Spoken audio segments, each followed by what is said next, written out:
Bueno, como les había dicho antes ya, los PDF que les voy armando ya tienen, digamos, una secuencia que sigue el orden del cuestionario que tiene cada uno de los seminarios. Entonces, este seminario que les voy a compartir eh, tiene preguntas del grupo 17 y de elementos de transición que vemos el miércoles, ¿sí? Hoy vemos halógenos eh, y el miércoles vemos transición. No, por eso yo no me pongo tanto a mostrarles el seminario, porque las preguntas, digamos, que, que están desarrolladas ya en el PDF son las que aparecen en el seminario. Lo que sí recuerden, y eso se lo estoy resaltando en cada clase, que ustedes tienen que ir resolviendo los ejercicios adicionales que tienen que ver con ejercicios de aplicación de los conceptos que se están dando en cada grupo. Porque a ese estilo van a ser las preguntas de la parte práctica en el parcial, ¿sí? Entonces eso tienen que ir resolviendo. Para hacerlo, primero tienen que sentarse a leer, a estudiar, a entender lo que dice la introducción teórica. Eh, en cuanto a bibliografía que ustedes pueden usar para la segunda parte, en el aula virtual yo les puse que sería para esta segunda parte, sobre todo como libro de cabecera, el Rainer, de la parte de química inorgánica. El Littrop también sirve, pero les diría que se acomoda más al contenido el Rainer. ¿M? Les puede servir también el Glenn Roger. eh, y bueno, como les decía, el Littrop. No está armado de acuerdo a un solo libro, lo que yo les estoy mostrando. Está sacado de varios, ¿sí? Y entonces, yo por eso un poco para que puedan seguir más o menos el hilo de lo que está desarrollado, les diría que el que se acomoda más es el Rainer. Es además, creo yo, el que tiene, em, es de lectura más comprensible eh, y creo que lo van a entender más, ¿no? La forma en que está desarrollada. Lo que sí les aconsejo que cuando tomen un libro para leer, ampliar, eh, no se vayan por las ramas, porque hay mucho más desarrollado en los libros y lo que se está desarrollando en clase sería lo que se está considerando o lo que se ha elegido como contenido para desarrollar, porque bueno, los tiempos no dan para ver más y hay que, bueno, seleccionar el contenido. Lo que no está seleccionado no se los voy a tomar. Entonces, por eso les decía que cuando agarren un libro, no se vayan por las ramas. Entonces, mi consejo sería que primero se lea el PDF, se vea a qué se está apuntando y luego vayan al libro y entonces ya lean en función de lo que se ha dado, ¿sí?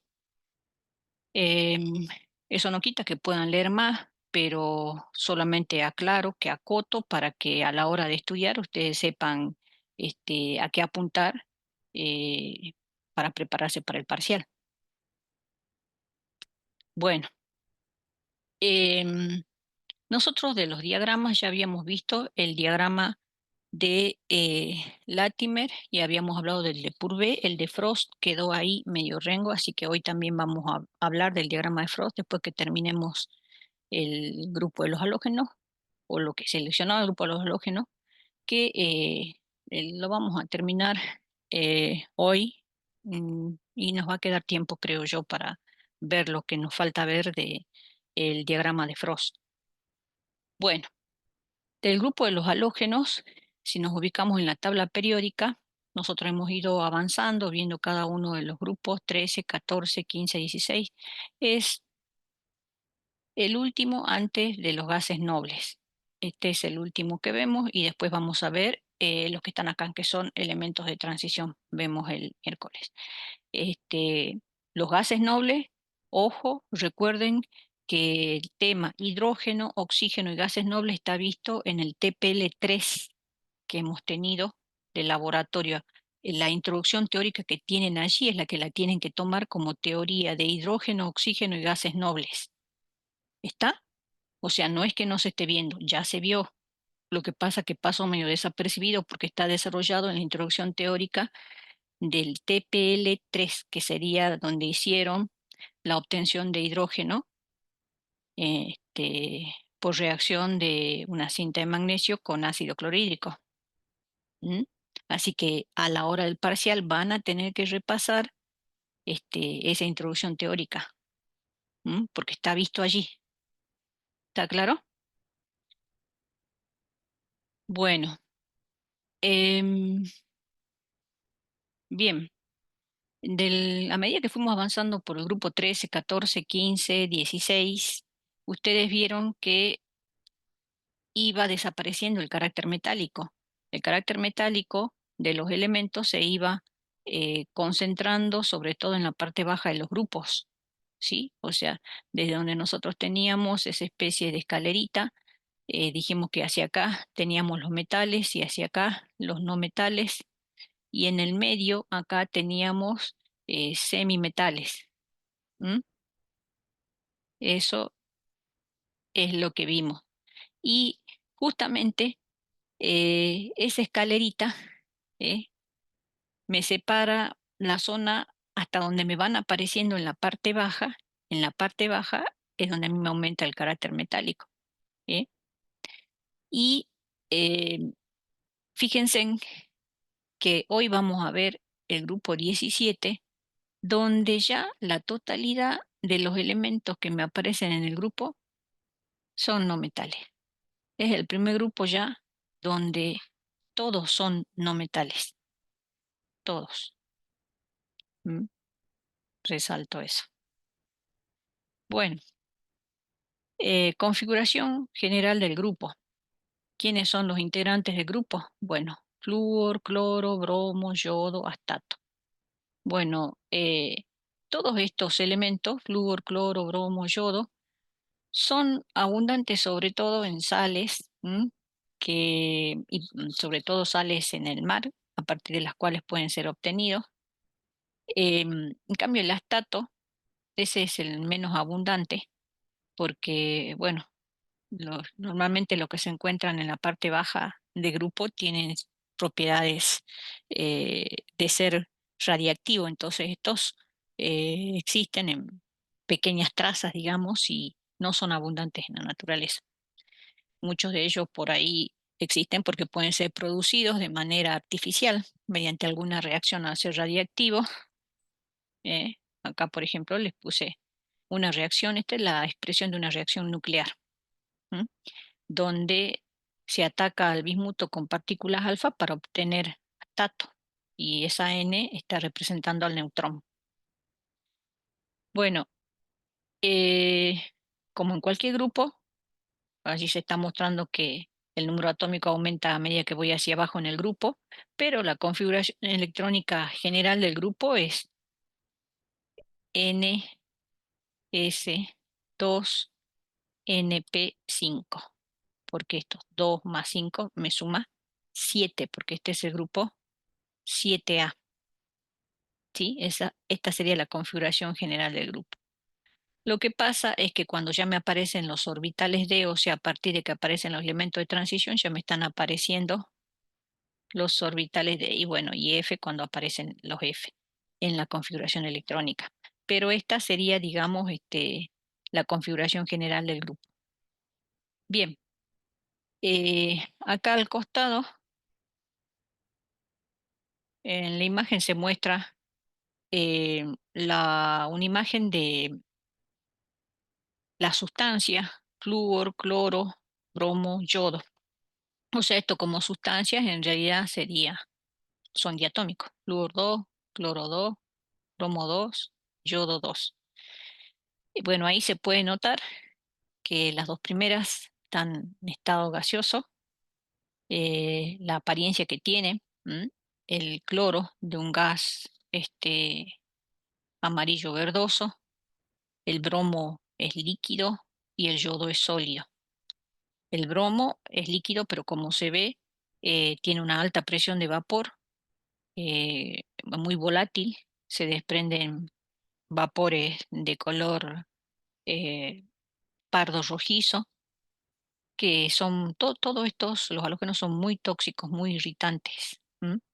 Entonces, normalmente no se lo suele manejar como se está mostrando allí, que se está volcando bromo líquido en un vaso precipitado.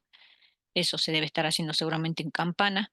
Nosotros, por ejemplo, lo tenemos al bromo en el laboratorio en ampollas, ampollas cerradas, pequeñas cantidades de bromo, y que en la ampolla donde se lo tiene al bromo, es algo así, la ampollita, supongamos que tiene bromo hasta acá, hasta ahí está el bromo líquido, pero todo esto está lleno de vapor de bromo, o sea, se la ve con el mismo color del bromo, porque tiene, como les digo, una alta presión de vapor, a punto que si romperíamos esa ampollita, luego todo el laboratorio se llenaría de ese vapor de bromo, por lo cual es una sustancia que hay que manejarla con mucho cuidado, porque como les digo, lo que sentirían es que están respirando ácido, si eso ocurriese.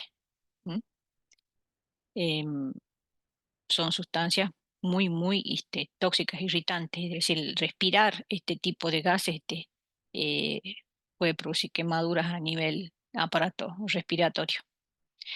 Bueno, el yodo también es, em, digamos, una sustancia de tipo molecular, como todas estas,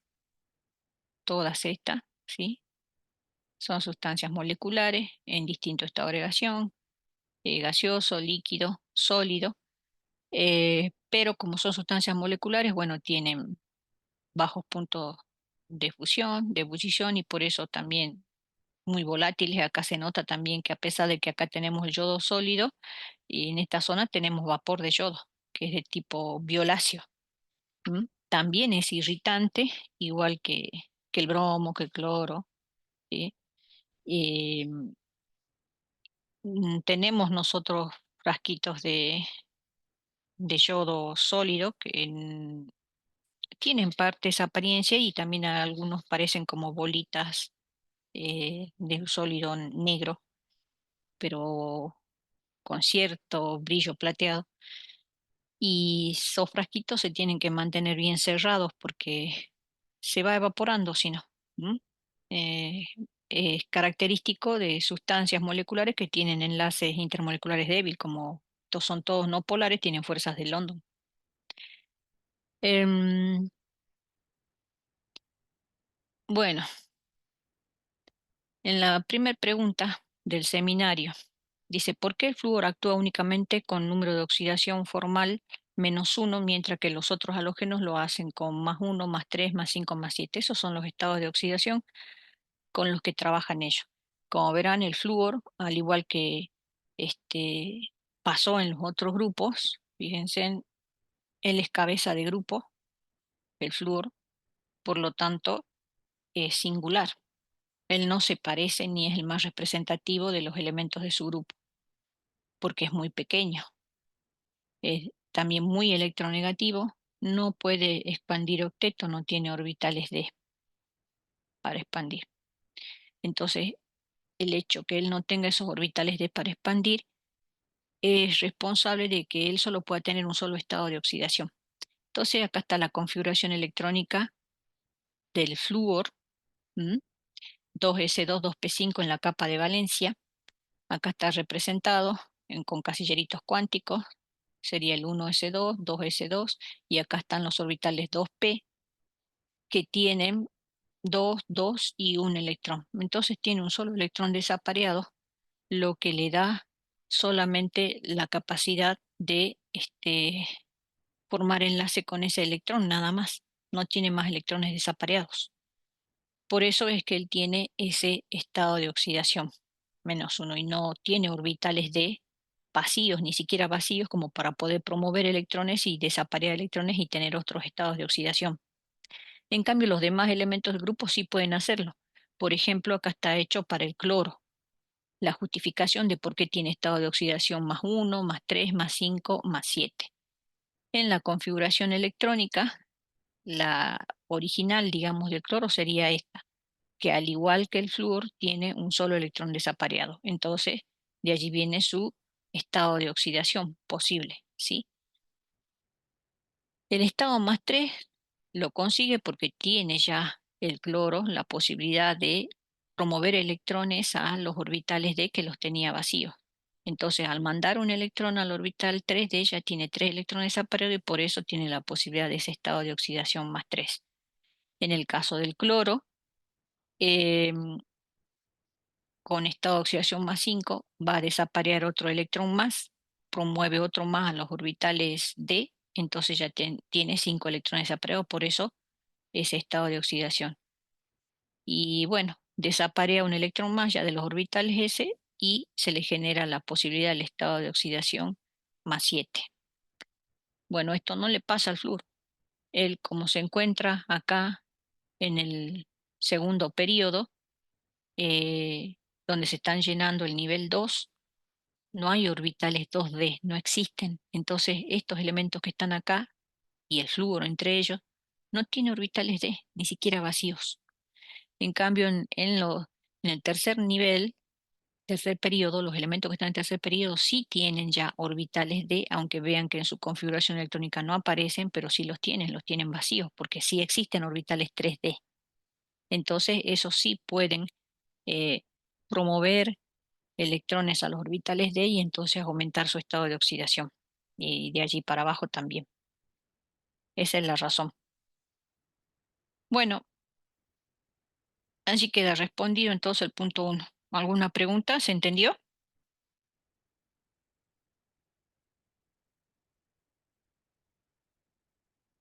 ¿Se entendió, chicos?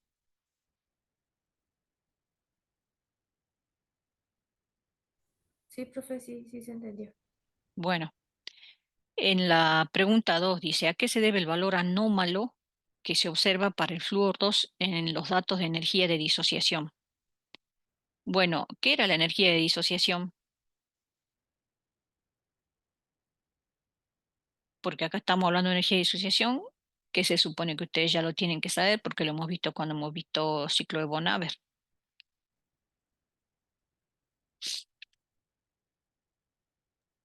¿Sería la energía necesaria para separar una molécula diatómica? Es la energía, claro, para romper ese enlace en la molécula, que puede ser diatómica. O sea, vamos a separar en átomos, ¿sí? En átomos gaseosos. Estamos hablando, siempre hablando en la fase gaseosa. Bueno, vamos a romper la molécula, digamos. Podríamos decirlo con otras palabras, la energía que necesito para romper la molécula y separarlo en átomos. ¿M?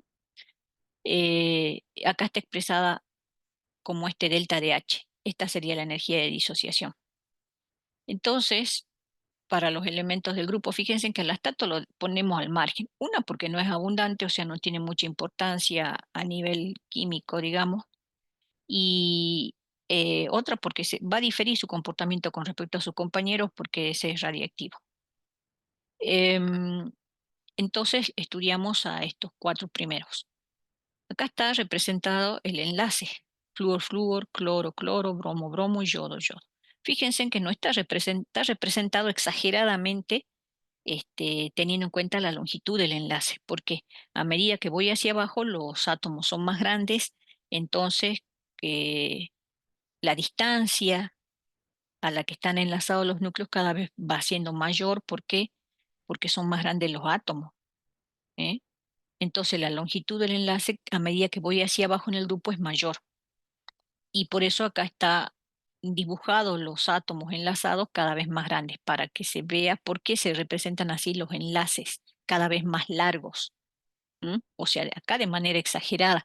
No es que cuando yo escriba la estructura del Lewis tenga que hacerlo cada vez más largo. Acá está hecho a propósito para hacer la explicación. En realidad, si yo tengo que regirme por las normas de representación de una estructura de Lewis, yo no necesito hacer más largo o más corto el enlace. No necesito.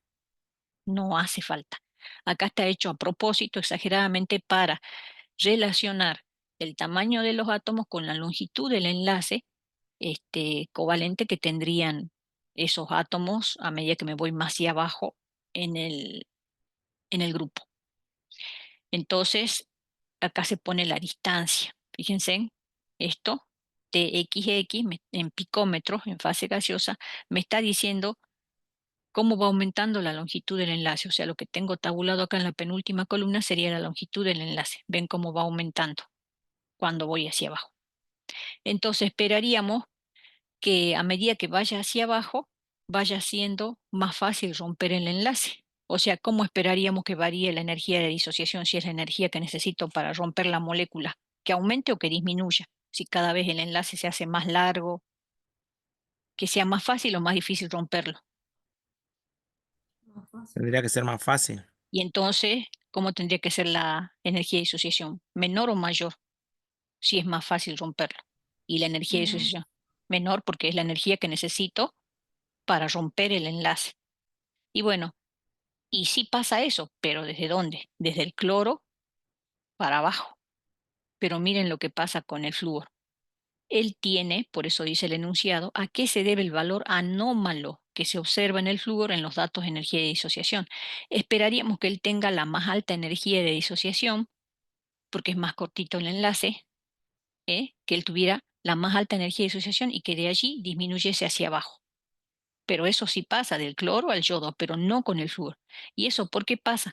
Porque al ser tan pequeño, pero tan pequeño el átomo de flúor, y eso ya lo hemos señalado, que el primer elemento, el elemento cabeza de grupo, es muy pequeño, más de lo que esperaríamos. Entonces, todos esos electrones que están en las nubes electrónicas de los átomos de flúor que están enlazados son cargas del mismo signo, son electrones. Entonces, entre ellos hay fuerzas de repulsión. Como es tan pequeño el átomo de flúor, esas fuerzas de repulsión son importantes. ¿Mm? Por eso acá, a propósito, han representado todos los electrones que están allí, aparte de los de enlace, los no enlazantes, y los tengo muy próximos. Entonces acá la fuerza de repulsión es tan fuerte que se debilita el enlace flúor-flúor.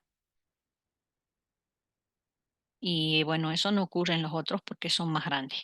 Pero como el flúor es tan pequeño, tiene mucha importancia esa repulsión electrón-electrón que existe en la molécula y por eso hay una energía de disociación este, más pequeña de lo que uno esperaría que sea. Bueno, eso me preguntaba en la parte A del punto 2, pero en la parte B dice, ¿a qué se atribuye la mayor reactividad química del flúor comparado con los demás halógenos? Bueno, acá en la tabla se está mostrando otra vez la energía de disociación, que ya hemos explicado por qué la tiene baja el flúor y después disminuye hacia abajo, y la longitud de enlace que hemos visto que era pequeñita para el flúor y que aumentaba hacia abajo porque eran más grandes los átomos. Bueno, acá me pregunta a qué se debe la mayor reactividad. Me dice que la molécula de flúor es mucho más reactiva que las moléculas de los otros halógenos. ¿A qué se debe? Bueno, se debe justamente a esta energía de disociación pequeña en comparación a lo que esperaríamos, o sea que eso implica que es más fácil romper el enlace, que es más débil el enlace flúor-flúor. El hecho que sea más débil significa que va a ser más fácil romper el enlace, o sea que va a poder reaccionar más fácil. ¿Mm? Recuerden, por ejemplo, cuando hemos visto en el grupo 5 la molécula de nitrógeno que es diatómica, pero tenía enlace triple.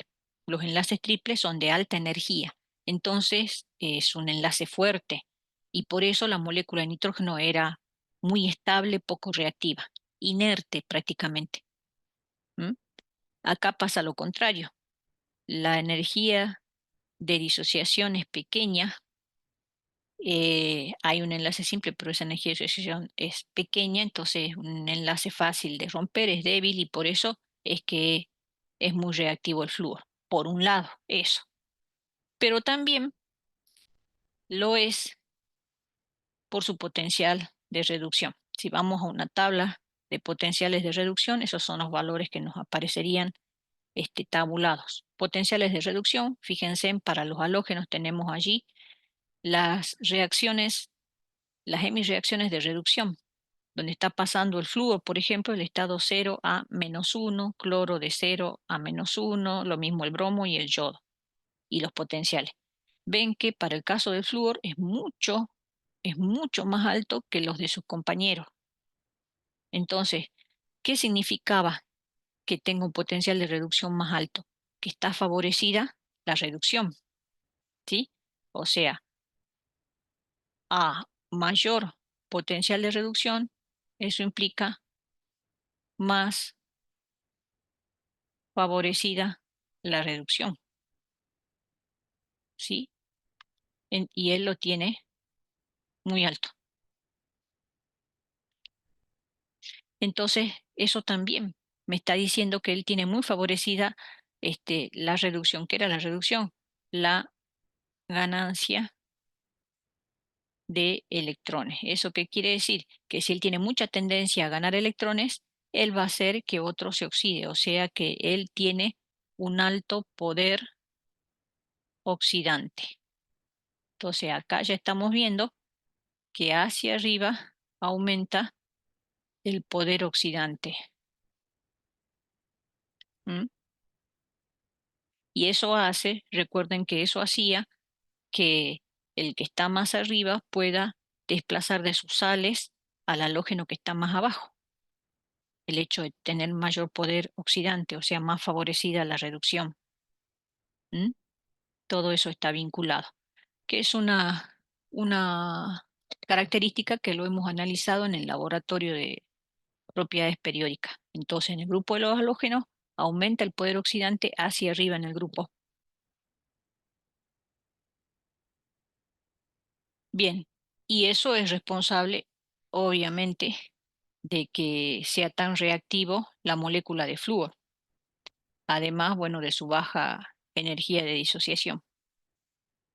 En cuanto al punto 3, dice, dada la siguiente tabla con propiedades de los halógenos, analice la variación de la energía de ionización, la afinidad electrónica, punto de fusión, punto de ebullición y poder oxidante. Bueno, allí tenemos una tablita que nos muestra la energía de ionización para flúor, cloro, bromo, yodo. O sea que cuando vamos de derecha a izquierda, es como que vamos hacia arriba en el grupo. Respeta la variación que esperábamos, o sea, aumenta la energía de ionización cuando voy hacia arriba en el grupo. En ese sentido, no hay nada que salga fuera de lo común, era lo que se esperaba, es la variación esperada dentro del grupo. Pero ¿qué pasa en cuanto a afinidad electrónica? Primero, acá está puesto positivo, pero ya sabemos que la afinidad electrónica para el grupo de los halógenos es negativa, ¿sí? Negativa. ¿Por qué? Porque es energía liberada para ellos. La energía que se llama afinidad electrónica es energía puesta en juego cuando yo quiero eh, incorporar un electrón al átomo neutro gaseoso, en este caso sería el halógeno, para transformarlo en anión. Ellos tienen mucha tendencia a ganar electrones. Entonces, para ellos, ganar electrón para transformarse en anión es algo que los va a estabilizar muchísimo. Entonces, ellos liberan energía cuando hacen eso, por eso es que su afinidad electrónica que implica ese proceso de ganancia de electrón para transformarse en anión es una energía con signo negativo, o sea, energía liberada, porque ellos se estabilizan formando aniones. Ahora, ¿qué variación nosotros habíamos estudiado que tenía que haber en un grupo de la afinidad electrónica? Decíamos tiene que aumentar hacia arriba.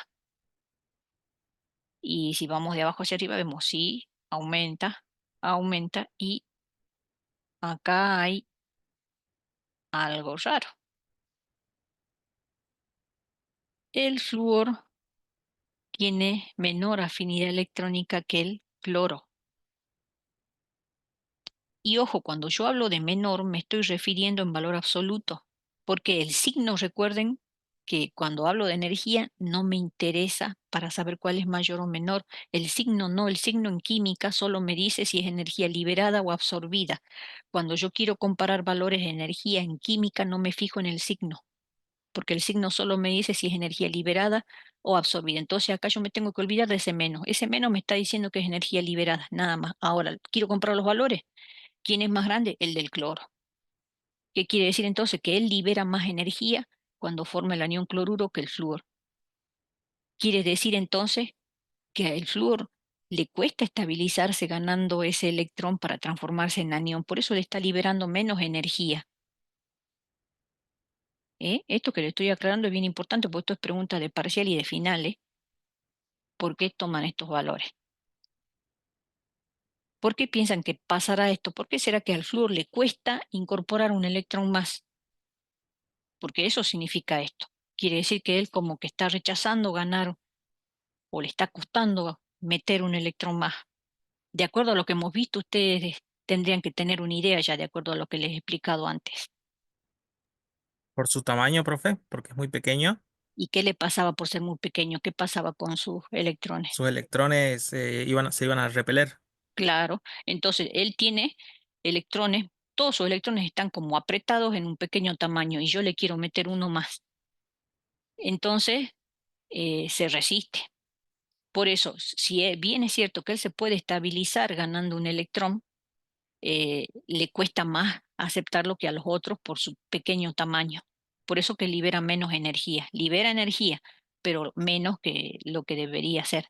Y es porque es pequeño y hay repulsión electrón-electrón. ¿Sí? Esa es la razón. Sin embargo, a pesar de eso, hemos visto que él es muy reactivo y que tiende a ganar electrones y que es el mejor agente oxidante del grupo. Entonces es otra razón la que lo hace mejor agente oxidante, porque no es la afinidad electrónica, porque a él le está costando ganar. Entonces, ahora vamos a ver por qué él es mejor agente oxidante si a él le está costando ganar electrones. Que sea mejor agente oxidante quiere decir que él tiene mucha tendencia a ganar electrones, pero ¿por qué tiene mucha tendencia si a él le cuesta meter ese electrón? La explicación está en si analizamos este ciclo de von Haber que muestra el proceso de, digamos, de reducción que sufren estos halógenos. En este ciclo de von Haber está representado los halógenos con la letra X. X puede ser flúor, cloro, bromo, yodo, ¿sí? Hipotéticamente, entonces ahí tengo al halógeno ganando un electrón, sabemos que partimos del halógeno en estado gaseoso y forma el anión. Pero el anión, en esas hemireacciones que a nosotros no aparecen en la tabla de potenciales de reducción, estas reacciones ocurren en fase acuosa, cuando yo lo reduzco, cuando yo lo oxido. Entonces, ese anión lo tengo en fase acuosa. Y hay una energía asociada a ese proceso de reducción que la vamos a llamar delta DH del poder oxidante. Esto sería la energía involucrada en ese proceso que implica la reducción y que tiene que ver con el poder oxidante del halógeno. Queremos analizar cómo podemos determinar esa energía implicada en ese proceso. Esa energía es ese delta de H. Entonces, para desarrollar ese ciclo de von Haber, bueno, tengo que ver otro camino para llegar de este halógeno al estado gaseoso, halógeno en forma molecular, lo tengo que transformar en anión acuoso. Entonces, primero tendré que romper la molécula para transformarlo en átomos gaseosos. Eso implica la energía de disociación porque tengo que romper la molécula. ¿Cómo? Para igualar esta mi reacción necesito esto multiplicarlo por un medio.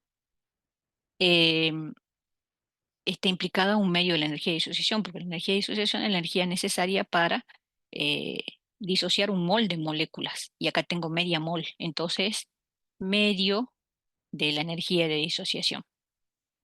Ahora acá tengo el átomo del halógeno gaseoso, pero yo lo necesito como anión.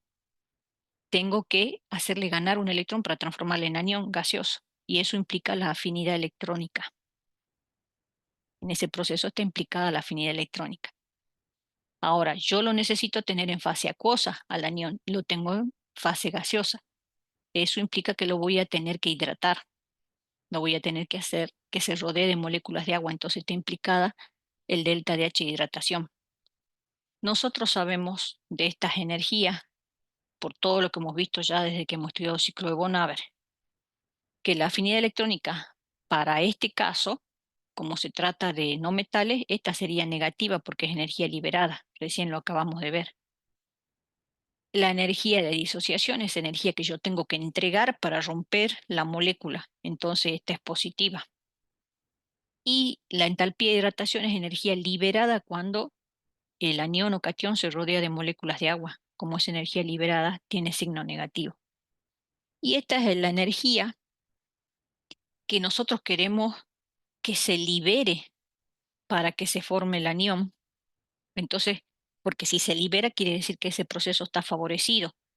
Y este estudio lo estamos haciendo para ver qué energía está afectando acá para que el flúor, a pesar de que tiene una afinidad electrónica menor que el cloro, sea el mejor agente oxidante. O sea, gana mejor el electrón a pesar de que él se resiste a ganarlo, no se entiende. Entonces, en este ciclo vamos a ver por qué. Esta energía es la implicada en el proceso de reducción, ¿sí? Esta es energía implicada en el proceso de reducción del halógeno. O sea, es la energía que me va a explicar por qué es mejor, explica por qué es mejor agente oxidante. O sea, me va a explicar el poder oxidante del halógeno, ¿sí? Bueno, cuanto más negativa sea esta energía, va a ser energía liberada, o sea que este proceso va a estar bien estabilizado. Cuanto más negativa sea esta energía. Me conviene que sea negativa para decir, este proceso está muy favorecido. Entonces ahora yo quiero analizar qué puede estar favoreciendo a este proceso de reducción del flúor para que él sea el mejor agente oxidante. Bueno, cuando resuelvo el ciclo de Bonavre, puedo escribir este balance. La entalpía implicada en el proceso de reducción es igual a la suma de un medio de la energía de disociación más la afinidad electrónica más la entalpía de hidratación. ¿Mm? Entonces, esto es positivo, negativo, negativo. A mí me conviene que sea pequeña la energía de disociación porque yo necesito que me dé negativo. Me conviene que estos términos sean más grandes. Pero en el caso del flúor, la afinidad electrónica él la tiene negativa, pero no es la más alta. Entonces, ¿qué será lo que él tiene más alto que hace que su proceso sea favorecido? Es la entalpía de hidratación.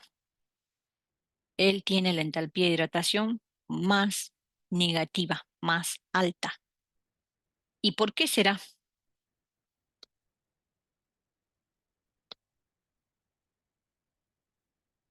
¿Se acuerdan cómo se podía explicar la variación de la entalpía de hidratación?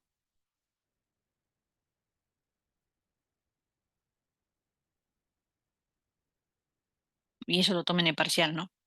Flúor, cloro, bromo, yodo. Era, ¿de acuerdo a qué variaba el delta H de hidratación? ¿De acuerdo a qué propiedad periódica?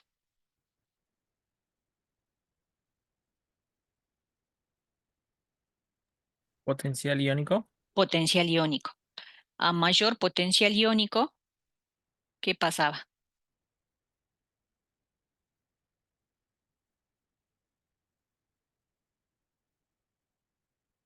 A mayor potencial iónico, en este caso sería el anión, ¿qué implicaba? Mayor entalpía de hidratación del anión. ¿Por qué? Eso es lógico. La entalpía de hidratación es energía liberada porque se rodean los aniones o cationes con moléculas de agua. Y esa atracción de los iones por las moléculas de agua va a ser más alta si su potencial iónico es mayor, porque el potencial iónico me representa el campo de atracción que ejerce ese ión. Si el ión tiene mayor potencial iónico, va a atraer con más fuerza a las moléculas de agua y se hidrata mejor. Por eso es mayor la entalpía de hidratación. ¿Y acá quién va a tener mayor potencial iónico? ¿Cómo va a variar el potencial iónico acá? ¿Hacia dónde aumenta? Recuerden, potencial iónico del anión a qué es igual. Es igual a la carga del ión sobre el radio del ión. Pero la carga acá, ¿cómo va a ser en todo el grupo? La carga va a ser la misma. Y entonces el radio va a ser el que va a afectar. ¿Cómo tiene que ser el radio para que el potencial iónico sea más grande? Tiene que ser más pequeño. Y entonces, ¿quién tiene el mayor potencial iónico acá? El flúor. Aumenta hacia arriba. Y bueno, si tiene mayor potencial iónico, ¿quién tiene la mayor entalpía de hidratación? El flúor. También. ¿Ven? Entonces, es la entalpía de hidratación que la tiene muy negativa y muy alta el flúor, la que está haciendo peso acá para que él libere mucho más calor cuando él se reduce. Entonces él se estabiliza mucho más que los otros en el proceso de reducción. Le cuesta ganar electrón, pero libera mucha energía si lo hace y entonces por eso él termina siendo el mejor agente oxidante. ¿Eh? Ahí tienen, miren, el valor de la entalpía de hidratación en la tabla. Acá está la entalpía de hidratación. Miren el valor para el flúor en comparación a la de los otros. Los otros andan alrededor de los 300. Y miren él, muy alto. Entonces, esto, la entalpía de hidratación del flúor, del fluoruro, digamos, es la responsable de su poder oxidante alto. O sea, de que sea el mejor agente oxidante. Es su alta entalpía de hidratación. ¿Está? Bueno, eso lo tienen explicado allí también. Bueno, también pedía que analicemos los puntos de fusión y ebullición. Puntos de fusión y ebullición de las moléculas que forman, las moléculas diatómicas que forman los halógenos. Bueno, esto es más fácil, esto ustedes mismos me pueden decir cómo analizamos. ¿Qué tipo de moléculas son? ¿Son dos no metales enlazados? O sea, ¿qué tipo de enlace tengo allí si son dos no metales enlazados? ¿Qué enlace tengo acá? Un enlace covalente. ¿Polar o no polar?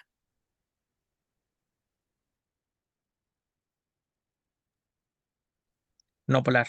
No polar, porque tengo átomos idénticos enlazados. No polar. Y si es no polar, entonces, ¿qué fuerza intermolecular tengo? Solo London. Solo London. Solo hay London. Entonces, si yo quiero analizar los puntos de ebullición o puntos de fusión, yo tengo que analizar London. Y para analizar London, nosotros analizábamos las masas molares o los números de electrones en la nube. En esta tablita los tenemos calculados. Y si vemos, aumenta hacia abajo. Entonces esperaríamos que hacia abajo aumenten los puntos de ebullición y los puntos de fusión porque el enlace London es más fuerte hacia donde yo tengo mayor número de electrones, porque que yo tenga mayor número de electrones, esto implica que hacia abajo aumenta la polarizabilidad de la molécula y por eso forma más dipolos transitorios e inducidos y entonces esto implica mayor fuerza de London. ¿Mm? Entonces es más difícil hacerlo hervir y por eso aumenta hacia abajo, ¿ven? Punto de ebullición aumenta hacia abajo. Es más difícil fundirlo, por eso también punto de fusión aumenta hacia abajo. Entonces esto se explica de la forma que ya hemos visto en la primera parte. Bueno, en el punto 4 dice, dados los halogenuros de hidrógeno, analice la variación del poder reductor, acidez y punto de ebullición de los mismos. Entonces allí tengo eh, fluoruro de hidrógeno, cloruro de hidrógeno, bromuro de hidrógeno y yoduro de hidrógeno.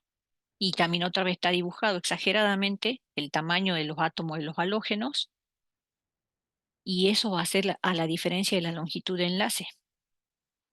Ven que cada vez la longitud de enlace es mayor porque es más grande el halógeno enlazado al hidrógeno para formar los hidruros. ¿Sí? Entonces,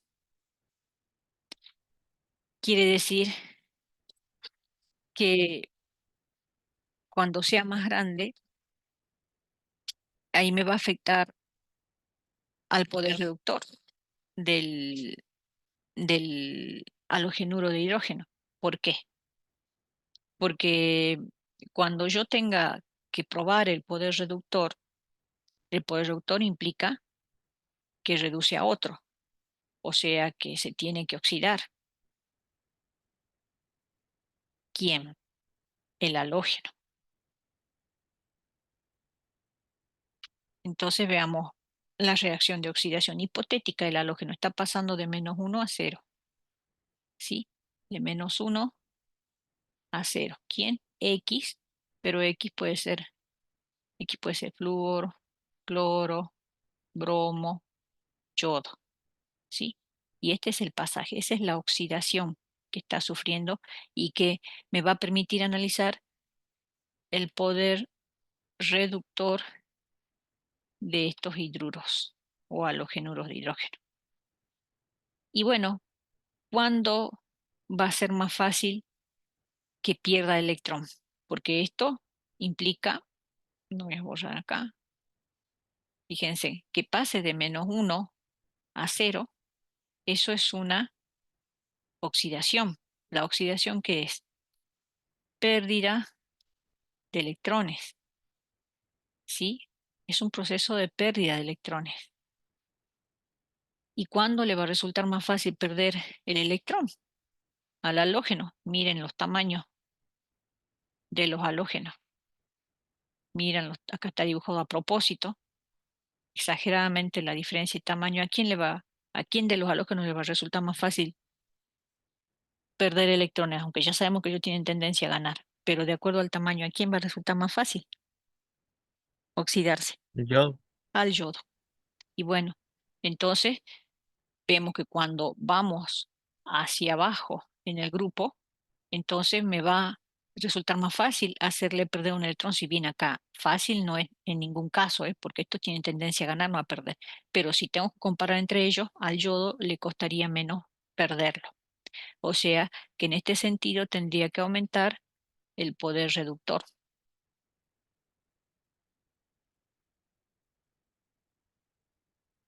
¿Está claro? Ahora, ¿cómo podríamos justificar nosotros?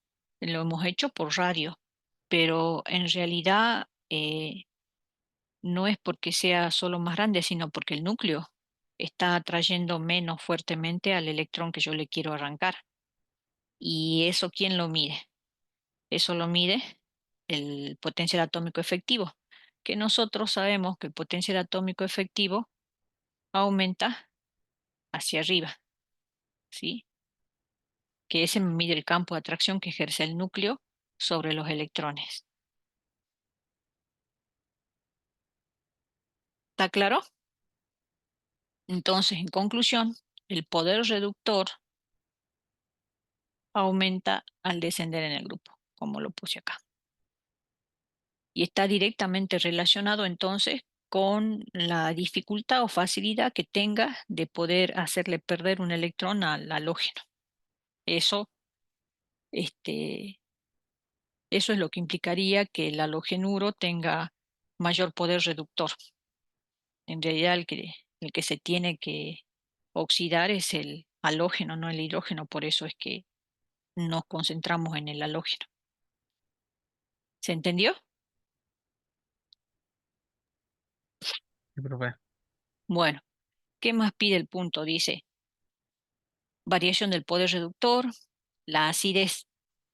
Bueno, nosotros sabemos, porque ya lo hemos visto cuando hemos visto propiedad periódica, que nosotros podemos analizar la acidez de estos que llamamos halogenuros de hidrógeno, también pueden ser llamados hidrácidos cuando están disueltos en agua, o sea que tienen propiedades ácidas por la presencia de ese hidrógeno que tienen las moléculas de los halogenuros de hidrógeno.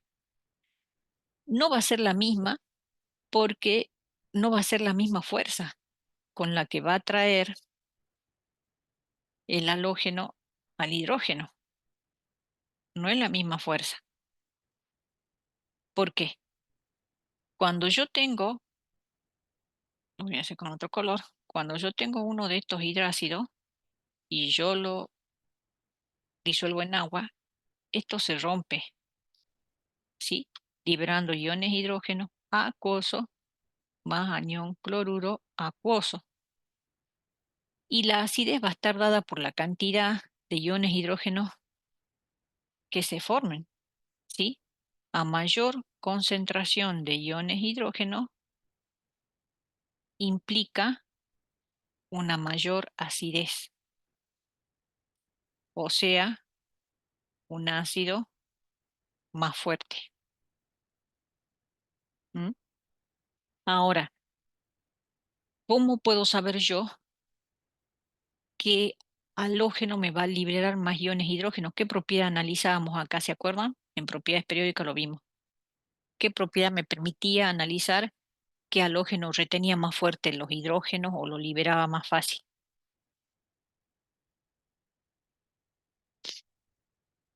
¿Qué propiedad periódica? Me mide esa fuerza de atracción que ejerce el anión sobre el ion hidrógeno.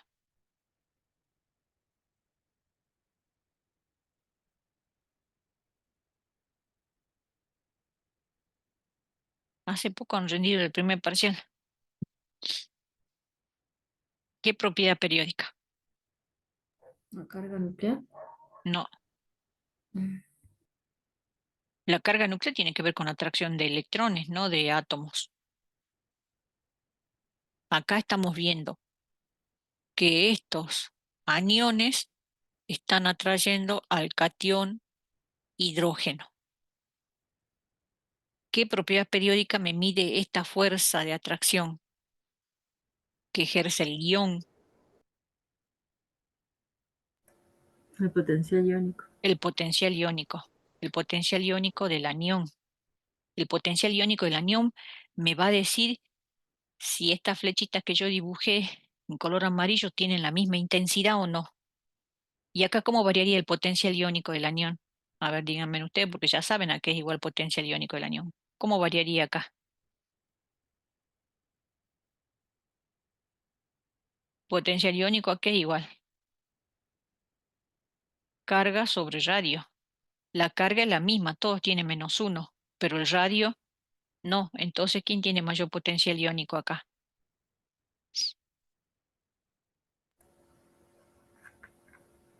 El yodo, que es más grande el radio. El Miren flúor. miren las expresiones. El radio está en el denominador.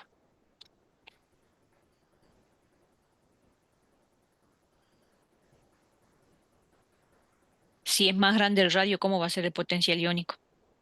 Menor, Ujú. más Entonces, chico. ¿quién tiene el mayor potencial iónico entonces? El flúor. Hacia acá aumenta entonces. Entonces quiere decir que este lo atrae más fuerte, tendría que hacer así la flecha acá más larga, este un poco más corta, este un poco más corta y este más corta, así. Así tendría que dibujarla. ¿Sí? Entonces, ¿quién va a liberar más iones hidrógeno? ¿Qué ácido libera más iones hidrógeno? El del yodo. El del yodo. Entonces quiere decir que hacia acá se me libera, hacia acá es mayor la concentración de los iones hidrógenos liberados. O sea que hacia acá aumenta la fuerza ácida.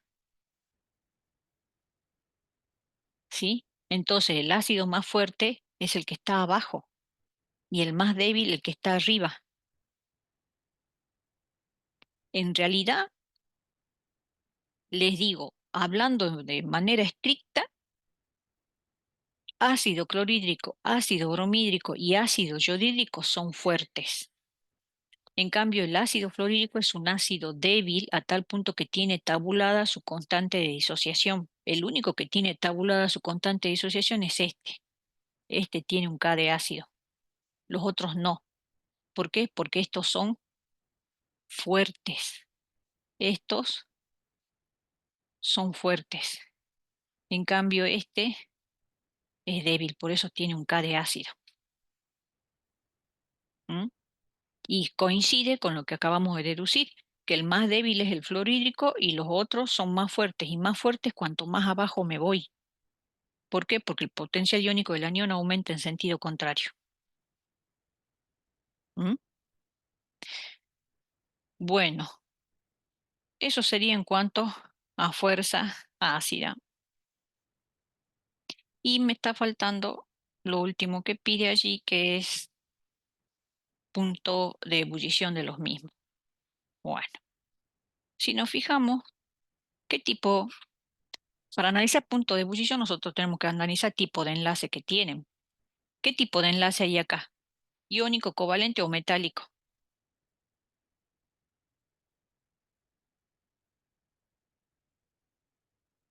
Hidrógeno enlazado a Es flúor. enlace iónico. Uy, ¿por qué? Para que haya Covalente. enlace iónico, yo tengo que tener enlazado metal y no metal. ¿Y dónde está el metal acá? Ah, no, no. Ujú. Los dos son Covalente. covalentes, ¿sí? Hay enlace covalente. ¿Polar o no polar? Son átomos diferentes enlazados Polar.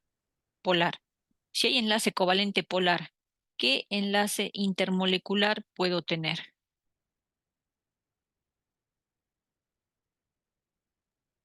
Hondo y dipolo, dipolo. ¿Y no existe otro más?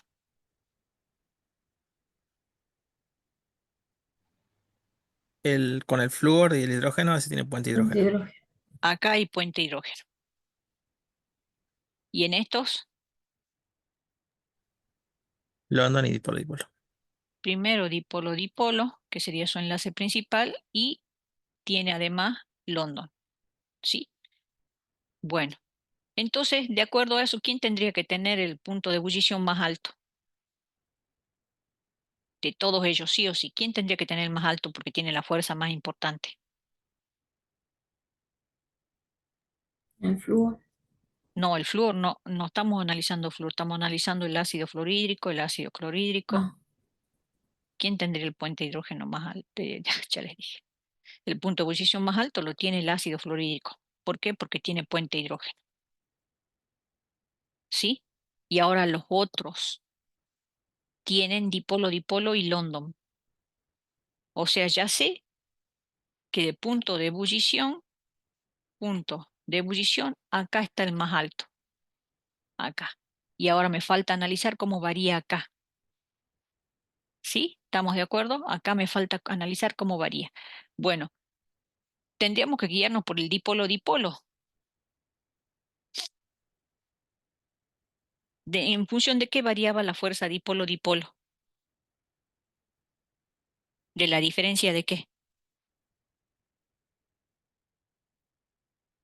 De electronegatividad. Bien, ¿y cuál es el más electronegativo de acá? Cloro, bromo, yodo.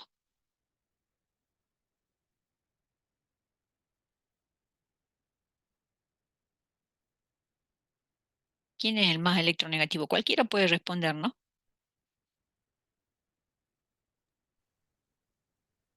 Cloro. El cloro. Entonces esperaríamos que acá tuviéramos el mayor punto de ebullición, porque este tendría el dipolo-dipolo más fuerte. ¿Por qué? Porque tiene la mayor diferencia de electronegatividad. Eso esperaríamos, y que este tenga la más baja. Ahora veamos cómo es en la práctica. Ahí tienen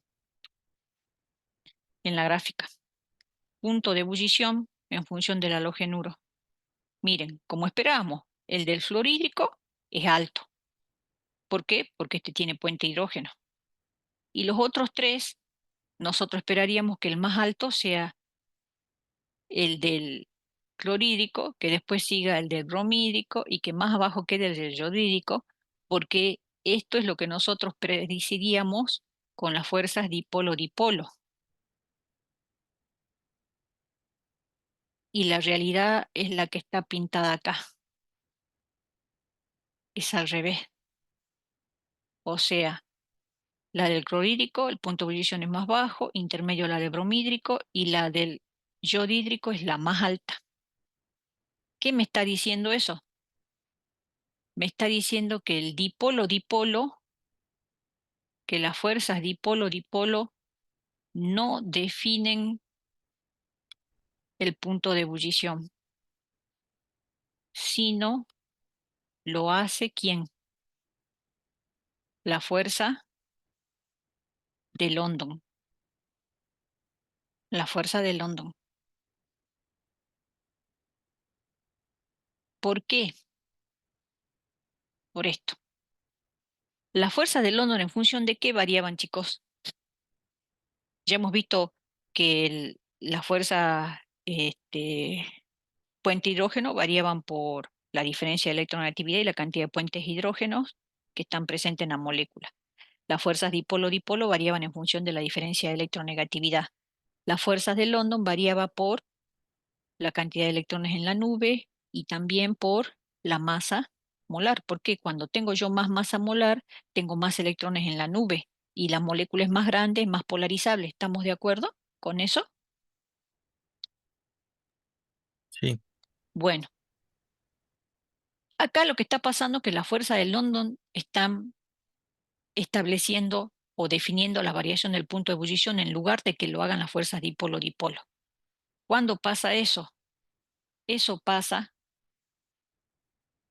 cuando se comparan sustancias de masas moleculares muy diferentes, entonces la influencia de la fuerza de London suele ser más importante. Fíjense en las masas molares de estos 4 hidruros. La del fluorídrico, 20 gramos por mol. La masa molar del clorhídrico, 36. Miren la diferencia ya. La de bromídrico, 80.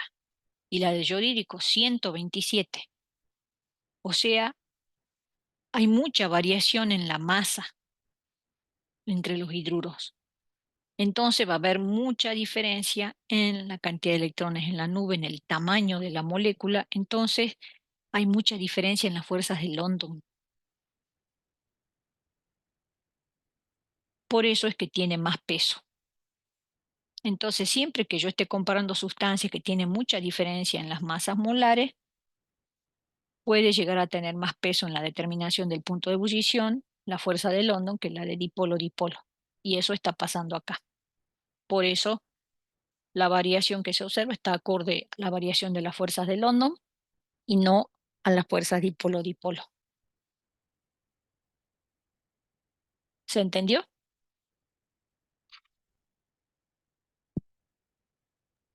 profe. Bueno, vamos al punto 5 y ya vamos terminando casi. Bueno, los oxácidos, que son compuestos ternarios importantes, digamos, dentro de los halógenos, no todos forman compuestos, estos ácidos de estos halógenos en todos los estados de oxidación. Ahí en la tablita se están mostrando. El flúor se considera que ni siquiera tiene oxácidos. Aparece pero es muy inestable. O sea que hay bibliografía que directamente consideran que el flúor no forma ningún oxácido. No tiene otro estado de oxidación, o sea que ni modo que formen otro estado de oxidación. Ya hemos visto por qué el flúor solo tiene un estado de oxidación. Y el cloro sí tiene los 4 oxácidos, o sea, con cada estado de oxidación. El bromo también. El yodo tampoco tiene, todo esto es una cuestión de estabilidad y forma con estado de oxidación más 7 estos 3 oxácidos que tienen el nombre de paraperiódico, periódico, paraperiódico y mesodiperiódico. Acá tienen los nombres de estos 3. Esas son las combinaciones, digamos, de los oxácidos. Esos serían los oxácidos, digamos, que tienen mayor estabilidad que forman ellos. Y para analizar, digamos, la acidez, ya hemos visto que se puede hacer con potencial iónico, lo hemos visto en propiedades periódicas. La estabilidad térmica, que tenía que ver con que no se descompongan antes de que se llegue a su punto de fusión, y el poder oxidante de los oxácidos, nos pide acá del cloro. Específicamente del cloro porque no se puede establecer, digamos, una regla que valga para todos. Entonces, la que vamos a ver solo aplicable a la de los oxácidos del cloro. Entonces, acá están escritos los 4 oxácidos de cloro con estado de oxidación +1, +3, +5, +7. Están escritos de otra manera, pero es la misma fórmula, ¿eh? Si suman los oxígenos van a ver que es la misma. Entonces acá tenemos el ácido hipocloroso, cloroso, clórico y perclórico. Y lo que se ha observado, que a medida que aumenta el contenido de oxígeno que aparece acá en las moléculas, acá tengo un solo oxígeno, acá 2, acá 3, acá 4, está directamente relacionado con un aumento de la estabilidad térmica. O sea, ¿qué quiere decir? Que puede soportar mayores temperaturas sin llegar a descomponerse. Eso significa que tenga estabilidad térmica. Entonces, cuanto más oxígenos tiene el oxácido, más estable térmicamente. Un aumento en su fuerza como ácido. Bueno, eso es lógico porque vamos aumentando acá de estado de oxidación, +1, +3, +5, +7, va a tener mayor potencial iónico el, el átomo central, que sería el cloro, y va a traer más fuerte los electrones del enlace, entonces va a ser más fácil que libere iones hidrógeno y por eso al haber mayor concentración de iones hidrógeno va a ser más fuerte el oxácido. Eso ya lo hemos visto en propiedades periódicas. Entonces esto lo podemos explicar al B con potencial iónico. O sea, cuando nos movemos de izquierda a derecha, hay un aumento de la estabilidad térmica y hay un aumento de la acidez.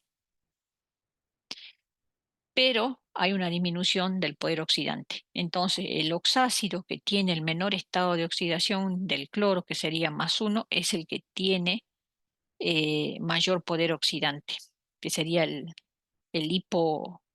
ácido hipocloroso. Ese es el de mayor poder oxidante. De hecho, ustedes vieron la lavandina. eh, Nosotros tenemos ahí cloro, cloro en agua, ¿sí? Tenemos cloro en agua, pero en realidad lo que se produce allí es una mezcla de ácidos. Tenemos una mezcla de ácido clorhídrico y ácido hipocloroso. Y a este ácido es al que se le otorga el poder oxidante, porque la lavandina limpia como consecuencia del poder oxidante. ¿Mm? Acá fíjense en que está habiendo un pasaje del estado de oxidación 0 a -1 y +1. O sea que está habiendo una reacción simultánea de oxidación y reducción. Esto es una desproporción o dismutación que habíamos visto lo que era. Esa reacción que se da cuando tengo cloro en agua. Bueno, también hace mención a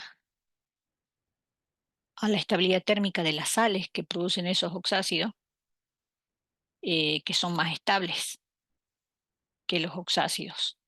¿Mm?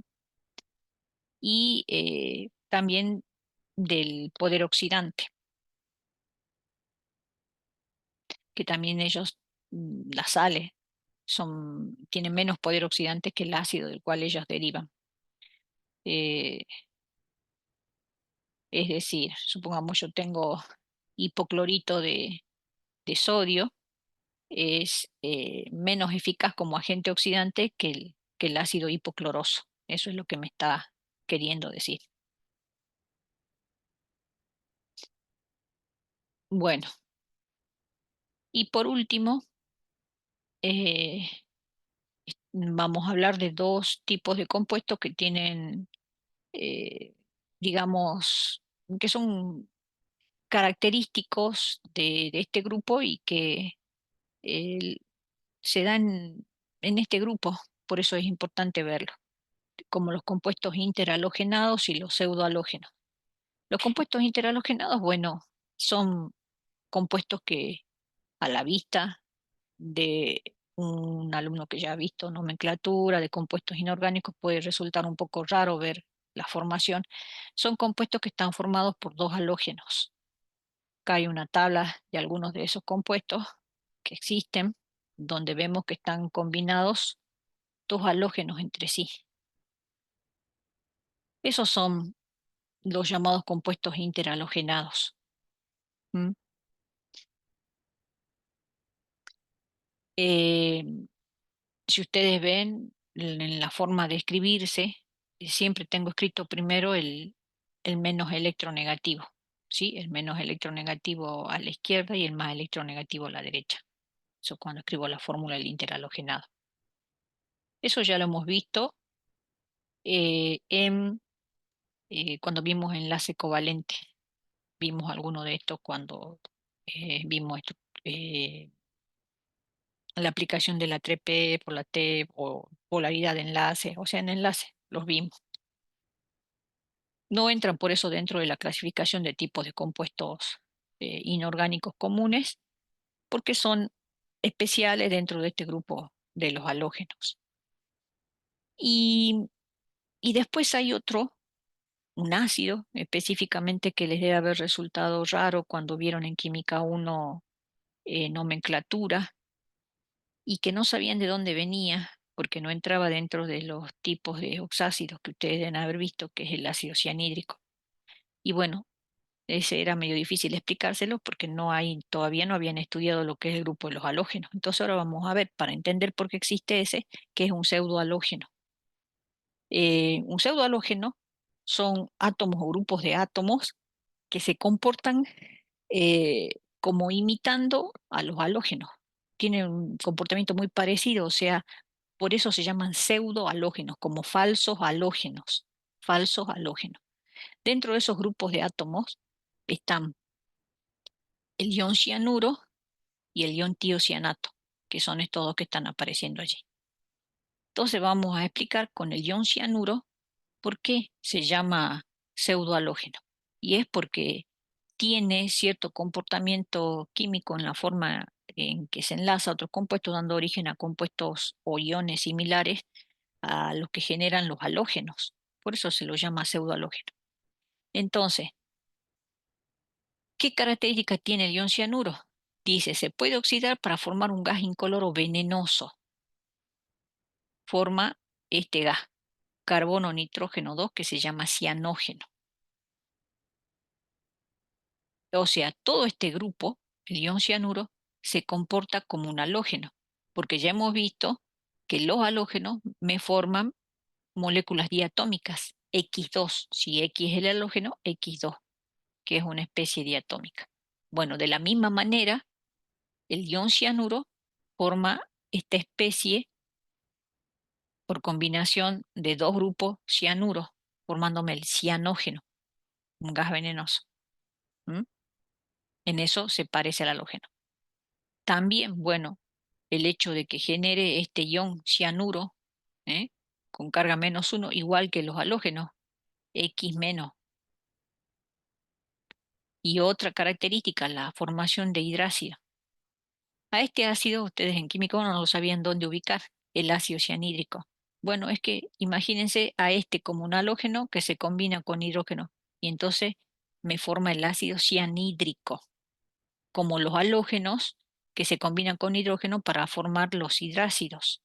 Por ejemplo, si yo tengo eh, este ácido, yo lo voy a llamar ácido clorhídrico. ¿Ven? Y este, con el pseudohalógeno, el ion cianuro, me forma el ácido cianhídrico. No se ajustaba a la nomenclatura vista para los oxácidos en química 1. ¿Por qué? Porque ese ácido que él forma no es más que un ácido típico de su comportamiento de pseudohalógeno. Es un hidrácido, ácido cianhídrico. Bueno, ¿se entendió, chicos? ¿Alguna pregunta?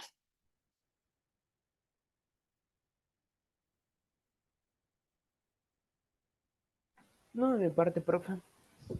Bueno, entonces esto era más que nada para aclararles la existencia de estos compuestos que son, digamos, por decirlo de alguna manera, raros, que no se sabía por qué existían, pero bueno, son característicos de este grupo.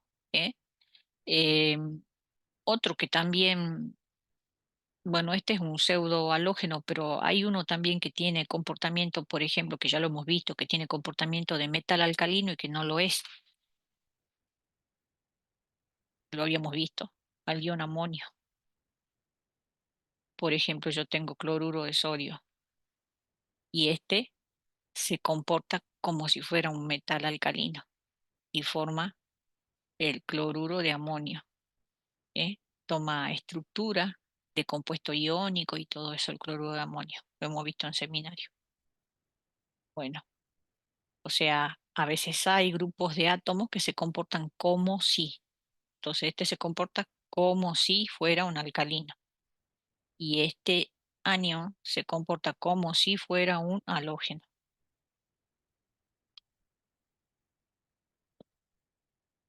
Bueno, eso sería todo lo que vemos de la parte de este, la parte teórica. Ahora ustedes tienen que trabajar con los ejercicios de aplicación, ¿sí? Para poder trabajar con los ejercicios de aplicación de estos últimos seminarios, les van a aparecer allí diagramas de Frost, que no hemos terminado de ver toda la parte teórica de diagrama de Frost, entonces vamos a hablar ahora de eso para cerrar. Yo no sé si les pasé ya teoría de diagrama de Frost, no recuerdo. ¿Se acuerdan si les pasé o no? Si no les pasé, bueno, me toca pasarles ahora ya, para que lo tengan. Sí les pasé de Purvé, les pasé de Latimer y de Frost, no recuerdo si les pasé.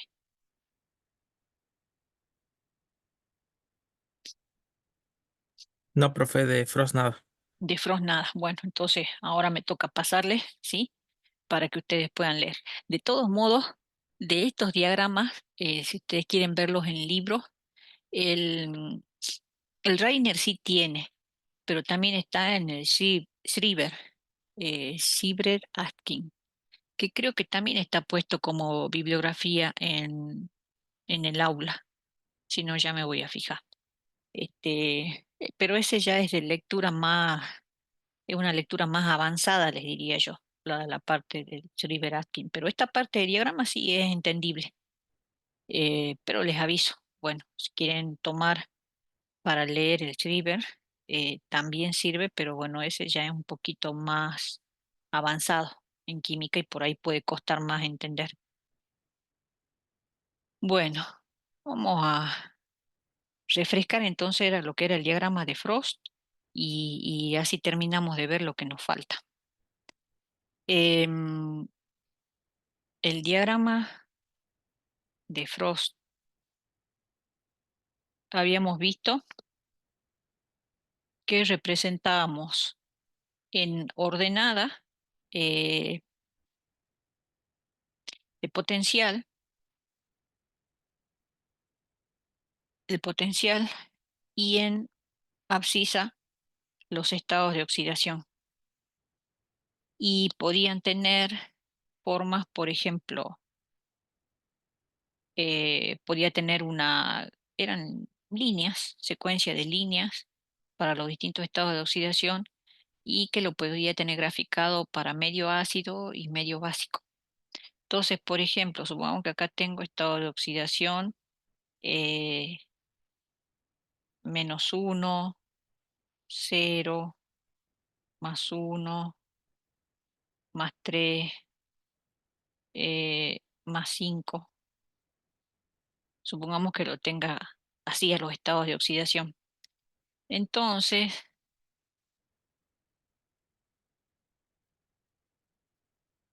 para cada uno de estos,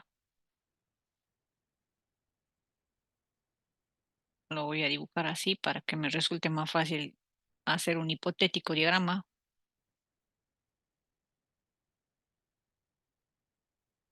Si no, me va a costar más.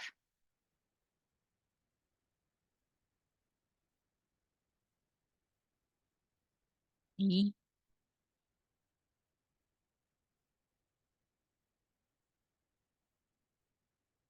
Bueno, esto es para tomarlo de referencia. Bueno, en estos diagramas tengo representado entonces potencial en función de estado de oxidación. Para las especies que puedo encontrar en los distintos estados de oxidación, en función de potencial, em, para un determinado elemento, por ejemplo, nitrógeno, fósforo, azufre, em, puede ser para cualquier elemento. Me van a aparecer las especies. Supongamos que este sea, no sé, supongamos que sea para azufre. Entonces yo puedo encontrar un diagrama de Frost para medio ácido y un diagrama de Frost para medio básico. Quiere decir que las condiciones en las que se han formado las especies están o se corresponden con esos valores de pH, pH medio ácido, pH medio básico. Supongamos que acá voy a representar en rojo y en verde las especies en medio básico. Entonces en rojo, supongamos que tuviera la especie que se forma este potencial, acá,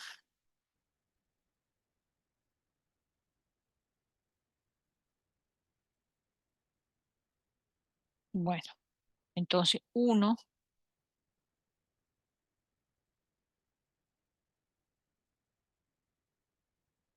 y esto va a ser A, B, C, D, E. Esas son las especies en medio ácido que el azufre puede formar. A, B, C, D, E. La estoy llamando así pero en realidad tendrían que aparecer fórmulas. Por ejemplo, azufre -2, dióxido de azufre, trióxido de azufre, ion sulfato, eh, ion sulfito o tiosulfato. Bueno, esas serían las especies que serían A, B, C, D, E. ¿Sí? Yo lo estoy simplificando así. Bueno, y entonces para cada una de esas especies yo tengo el estado de oxidación en el que está trabajando ¿quién? El azufre y el potencial al que es estable esa especie. ¿Mm? En medio básico, supongamos que me dé algo así,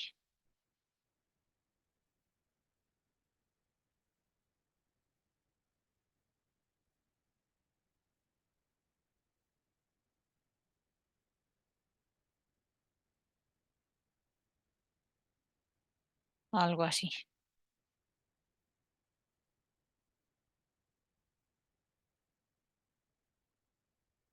Bueno, y entonces las especies, esta es la especie A, B, C, D, E. Normalmente no son iguales, no coinciden en medio ácido y en medio básico. ¿Mm? Son diferentes los diagramas de Frost. Entonces nosotros ya habíamos visto que me daba información sobre estabilidad. Vamos a repasar rápidamente lo que ya habíamos visto, que este diagrama me da información sobre estabilidad de especies, y que la estabilidad, eh, cuanto más abajo, ¿sí? Cuanto más abajo se encuentre la especie en el diagrama, es más estable, ¿sí? Más abajo en el diagrama implica mayor estabilidad de la especie. Y ya habíamos visto por qué. Porque tener representado esto era proporcional a la energía libre de Gibbs. Entonces, cuanto más abajo me caía la especie, más estable. Bueno, entonces si yo tengo que decir cuál es la especie más estable de todo el diagrama, ¿qué especie sería? Yo quiero decir especie más estable, de acuerdo a esto. ¿cuál sería?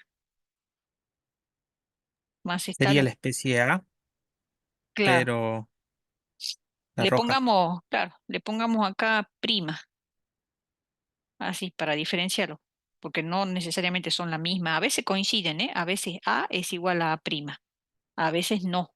Entonces, por las dudas les pongamos prima. Bueno, entonces acá la especie más estable de todo el diagrama, ¿cuál sería? La que recién dijeron. A. A, ¿sí? Esa es la más estable. Ahora, si yo le pido especie más estable en medio básico, porque también les puedo pedir así. La B prima. Sería B'. ¿Se entiende? O sea, todo es acorde a lo que se está pidiendo. Les puedo pedir también especie más estable con estado de oxidación +1. La C. Sería la C. ¿Se entiende? Entonces siempre hay que leer bien la consigna que se está pidiendo. En base a eso, responder. Habíamos visto eso. Después habíamos visto el cálculo del potencial de reducción. ¿Mm? Eso habíamos visto, cálculo del potencial de reducción. Entonces, supongamos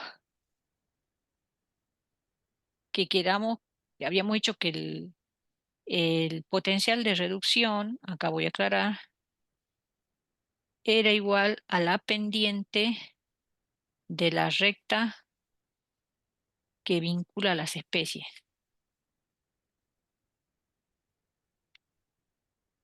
Las especies. ¿Mm? Supongamos que yo quiero el potencial de reducción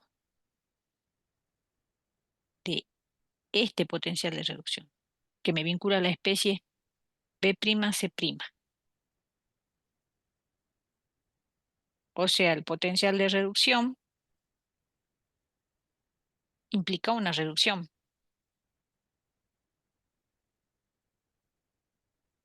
Entonces sería para C', supongamos que yo quiero el potencial de reducción para C' pasando a C, porque eso sería una reducción, porque hay una disminución de estado de oxidación. Yo quiero el potencial de reducción para esta transformación. Eso es una reducción. C' pasando a B', perdón, que no puse bien. C' pasando a B'. ¿Mm? Esa es una reducción. Y yo quiero ese potencial, entonces quiere decir que yo quiero la pendiente de esa recta. ¿Se entiende? Quiero la pendiente de esa recta. Entonces, ¿cómo la saco? Ese potencial de reducción es igual. Como yo quiero el potencial de reducción de C' pasando a B', marco la recta. Ahora, ¿qué voy a hacer? Cualquier pendiente de la recta, porque se calcula así, es diferencia de ordenada sobre diferencia de abscisa. ¿Sí? Supongamos que esto valga Z y esto valga W. Yo saco los valores de ahí. Y después las abscisas ya las tengo. ¿Cuánto vale para B' la abscisa? Vale 0. Y para C' la abscisa vale +1. Entonces díganme en qué escribo acá para calcular el potencial, o sea, la pendiente de la recta. ¿Qué pongo arriba? Esto es matemática.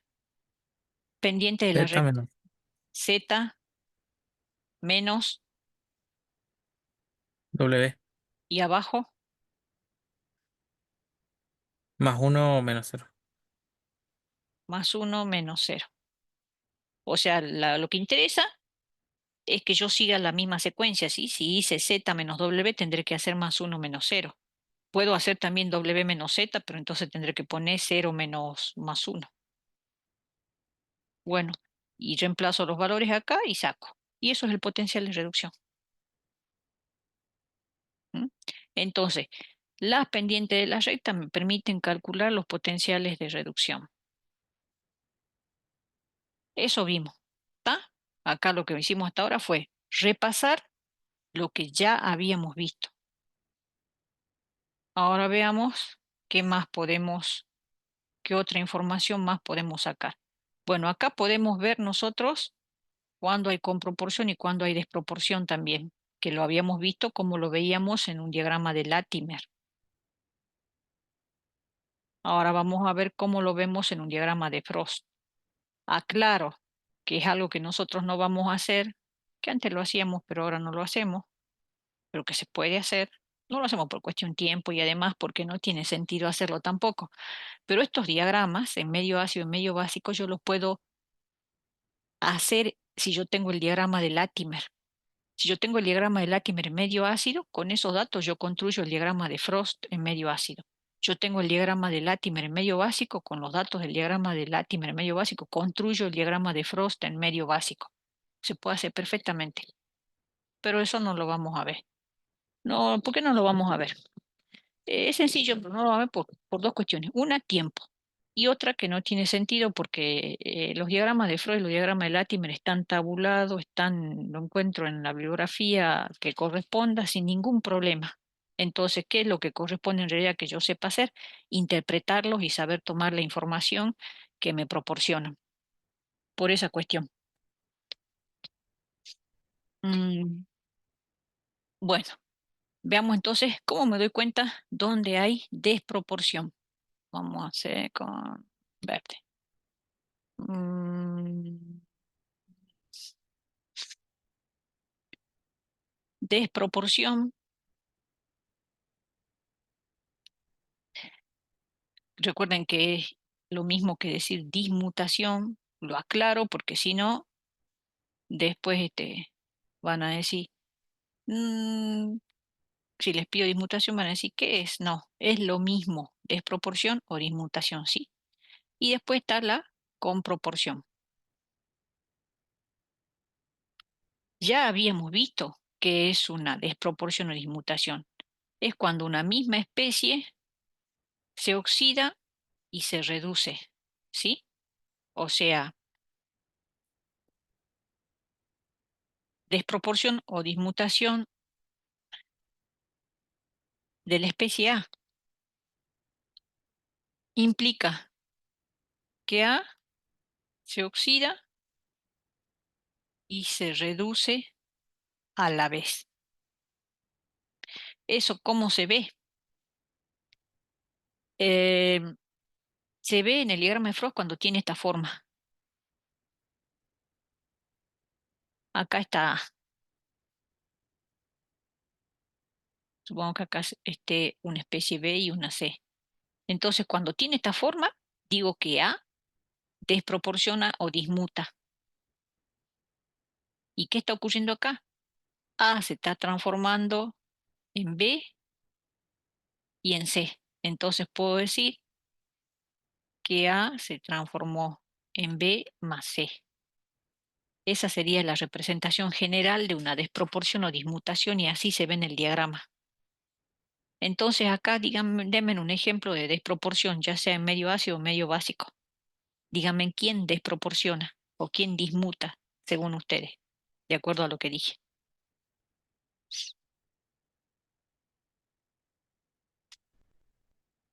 Vamos, que esto es tema B de... desproporcionaría en A y en C, ¿Cómo? en medio ácido. ¿Cómo? ¿Quién? B Mm, eh, desproporciona en A y en C. B, esta, ¿sí? Esa. Bien, entonces, ¿cómo la tendría que poner acá? A ver, color amarillo. Quiere decir que este B se transforma en A y en C, ¿sí? Eso es lo que me está diciendo. Bien, entonces ese sería un ejemplo. Otro ejemplo, entonces yo acá, si quiero poner ejemplos de, ustedes denme un ejemplo, más ejemplos de desproporción. Ahí me dio su compañero uno. Me dice que B desproporciona en A más C. Díganme en otra, esto sería en medio ácido. Profe, ¿puede ser el medio básico C' en B' y D'? C' produce entonces B' y D'. y D'. Bien, esto sería en medio básico. ¿Sí? Y así es como me tienen que dar el ejemplo si yo les pido. Le doy un diagrama de Freud y les pido en el parcial. Que me den ejemplos de con proporción o desproporción. Entonces me tienen que poner C' produce B' más D'. ¿Quién está desproporcionando o dismutando? El que está en el medio, él desproporciona. A ver, denme otro ejemplo más, pero díganmelo bien. ¿Quién desproporciona y en quién?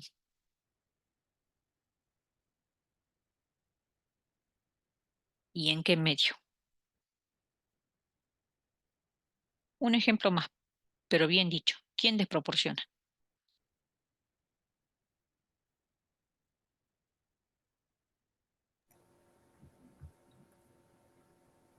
El medio ácido D desproporciona en C y en E. Bien, muy bien. Así es como lo tienen que decir. ¿Quién desproporciona? D. D desproporciona en C y en E. Y es en medio ácido. Ácido. Bien. ¿Mm? Así es como se dice.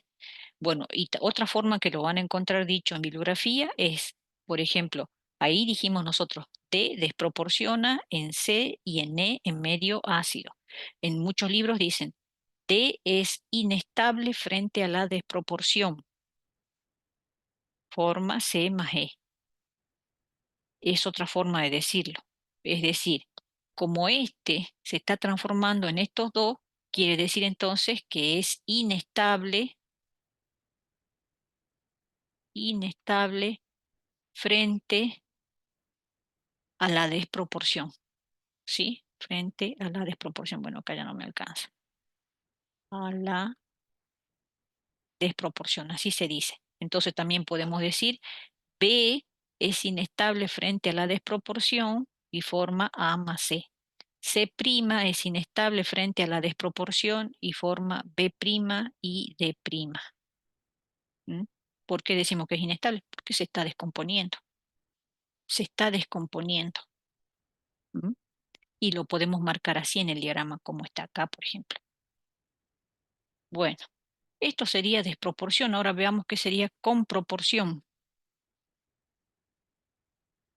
que también lo podemos encontrar fácilmente en un diagrama de Frost.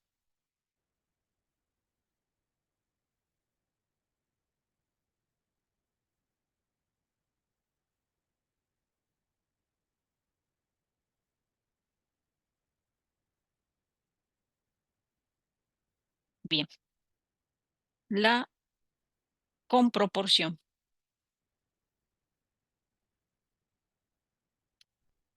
La con proporción consiste en que especies adyacentes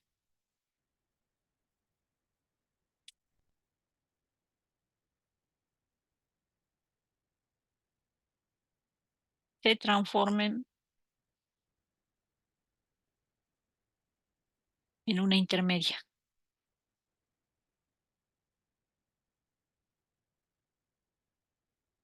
Entonces, yo puedo decir que A con proporciona. Sí. Entonces, yo tengo, por ejemplo, esta forma en el diagrama y acá tengo A, acá tengo B y C. No A con proporciona. B y C con proporcionan. Así es. Sí. Me aparecen así en el diagrama y entonces esas dos especies adyacentes se transforman en la intermedia. Pero tiene esa forma cóncava hacia arriba. la comproporción. ¿Y qué está ocurriendo? Las especies adyacentes se transforman en la intermedia. ¿Mm? Entonces digo que B más C comproporcionan formando A. Esa es la reacción de comproporción. ¿Mm? Ejemplo, ahora sí me lo dan ustedes. Entonces ahí decimos, como decimos acá, que B y C son inestables frente a la comproporción y forman A. Bueno, denme ejemplos ustedes.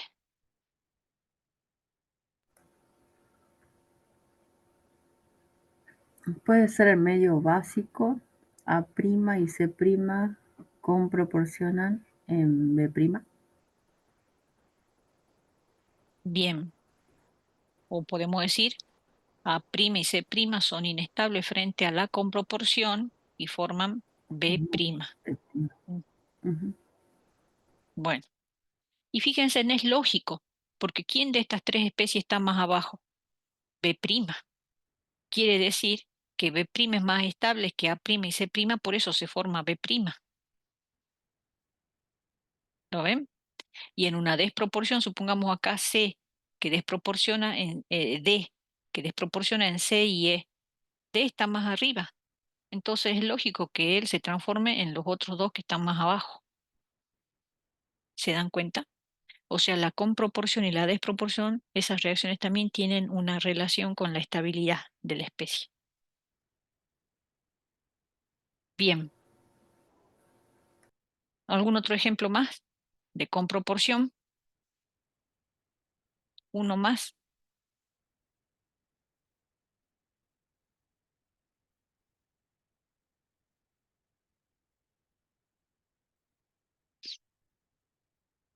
C' y E' son inestables frente a la comproporción frente a D, puede ser. Frente a D'. Prima. D'. Bien, sí, así. Y lo tienen que escribir así, ¿sí? Como lo puse yo. O sea, ¿quiénes son las especies que comproporcionan? Las que están a los costados. O sea, siempre hay que decir quién se transforma en quién, en la comproporción y en la desproporción para enunciarlo bien, digamos. Si no, está mal enunciado. Bueno, ¿esto es todo lo que me puede informar un diagrama de Frost? No. Queda algo muy importante. Quizás sí, no es lo más importante que me puede proporcionar como información un diagrama de Frost, que es el mejor agente oxidante, el mejor agente reductor. Y por ahí es lo que más le cuesta verlo, pero es hasta agarrarle la mano, porque después es fácil también. Miren, em, para ver eso, yo tengo que mirar acá. ¿Por qué? Porque resulta que yo puedo tener un diagrama de Frost que tenga puesto así los estados de oxidación, o puedo tenerlos puestos al revés. Lo voy a cambiar. Puedo tenerlo así. Puedo tener acá que este sea estado de oxidación 0, más 1, más 3, más 5, menos 1. Puede estar puesto así también. Y está bien. Nada más que yo lo puedo encontrar en un libro, el diagrama, supónganse, del azufre o del oxígeno, de quien sea, escrito el estado de oxidación de una manera o escrito de la otra en otro libro, pero ¿va a ser diferente el diagrama? Sí, es diferente, está dado vuelta. Está dado vuelta, porque tiene que ser el mismo diagrama. Pero como están puestos al revés las abscisas, entonces también está dado vuelta el diagrama. No tiene la misma forma, pero sí se saca de cualquiera de los dos los mismos valores de potencial de reducción. Son análogos, pero distinta forma porque está dado vuelta la abscisa, nada más. Valen los dos, vale cualquiera de los dos, pero yo tengo que tener ojo de cuál me están dando para determinar mejor agente oxidante o mejor agente reductor. ¿Por qué? Porque quién es el mejor agente oxidante y quién es el mejor agente reductor, yo lo voy a poder determinar mirando esto. Eso es lo primero que tengo que mirar cuando a mí me piden mejor agente oxidante o mejor agente reductor. Entonces yo tengo que fijarme cómo está escrito. Si no, no puedo hacerlo bien. Entonces, así como está escrito, em, ¿cómo están puestos acá? Bueno, tengo que ver. En este sentido, si yo avanzo así en este sentido, estoy yendo de estados de oxidación más grandes hacia estados de oxidación más pequeños. Está habiendo disminución de estado de oxidación, disminución de estado de oxidación en este sentido. O sea que en este sentido, ¿qué proceso habría para ir avanzando en este sentido? ¿Oxidación o reducción? Si hay disminución de estado de oxidación.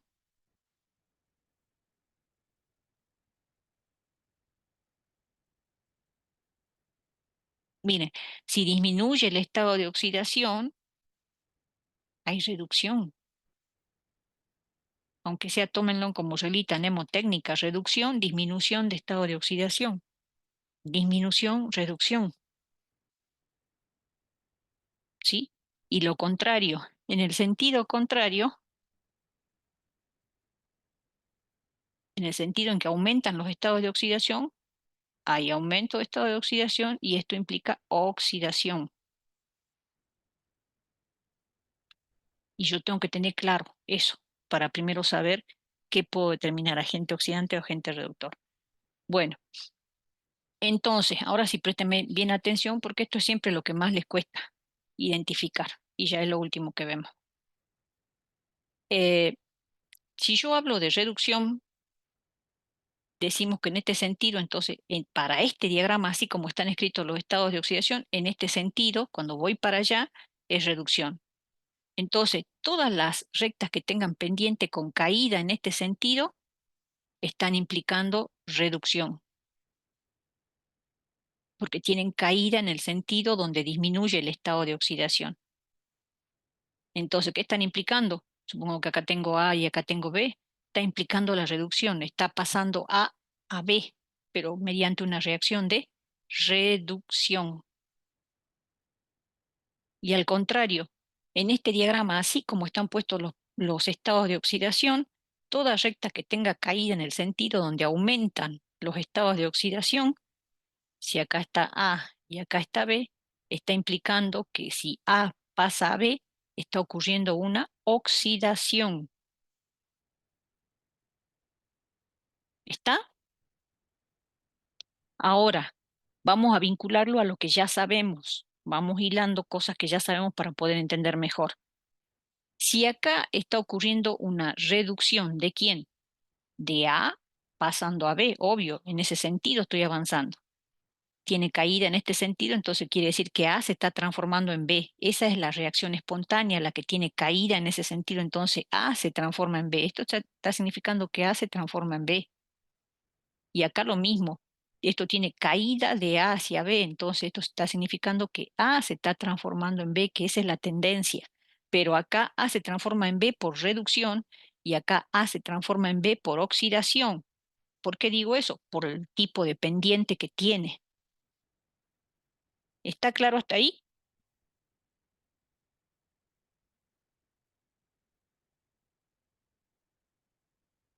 ¿Se entiende hasta ahí? Sí, sí, profe, se entiende. Bueno, ahora vamos a vincularlo a otra cosa que ya sabemos. El que se está reduciendo, ¿qué es? ¿Agente oxidante o agente reductor? ¿Quién se está reduciendo? A. ¿Qué sería él entonces si él está acá con tendencia a la reducción?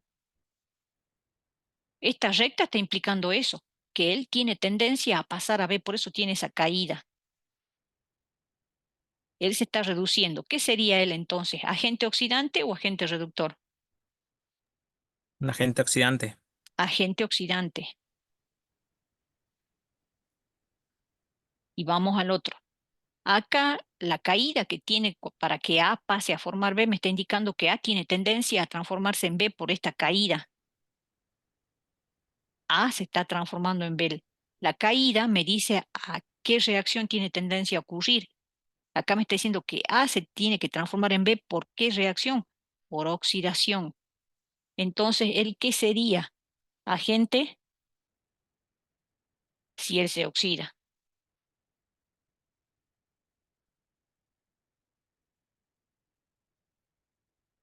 ¿Qué sería él si él se oxida? Con esta pendiente. Agente Reductor. reductor. Entonces, en este diagrama, donde yo tengo puestos así los estados de oxidación, si a mí me piden, por ejemplo, a mí me piden mejor agente oxidante.